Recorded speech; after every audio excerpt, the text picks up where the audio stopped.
Situaciju na relaciji Milan Stanković, Rada Manojlović, Momir Gajić, plavokosi pevač iz Obrenovca naziva bermudskim trouglom, koji je progutao Jelisavetu Orašanin, koja sada tvrdi da se sa Momirom videla samo na jedno veče i to u noćnom izlasku. Ponovo se oglasila i Manojlovićeva i otkrila zbog čega ju je Jelisaveta naročito iznervirala. Slede ekskluzivni izveštaji.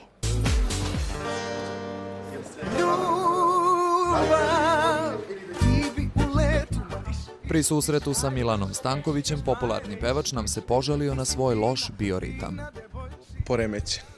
Sve je kod mene u stvari na glavačke okrenuto. Ona je moja današnja želja.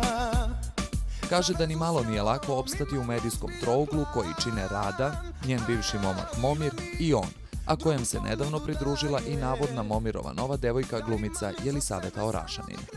To nije čarobna trojka, to je bermudski trougao. Baš glupo. Mislim što je tako sve ispalo glupo i zbog njih koji su ljudi u vezi ili nisu u vezi, potpuno njihova stvar, a i zbog mene jer sam ja isto s Vukom u takvim u čemu sam. Tako da, potvrđujem još jednom, nisam u vezi s Momirom Gajićem i neka prestane ovo. Nisam bio tu kad su to sve objavljivali, ali javili su mi da se to samo komplikuje. Kaže da više ne vodi računa ni o izgledu. Nemam više pločice. Ne diraj me.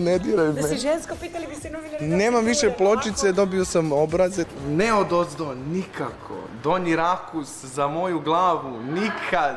Izvukla si ciglu iz temelja ljubavi. Naša novinarka pohvalila je njegove nove pesme, ističući u prvi plan numeru Kao nikad, kao nekad.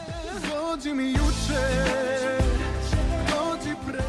Ti voliš takve, tužnjikave balade zato što si tunjava.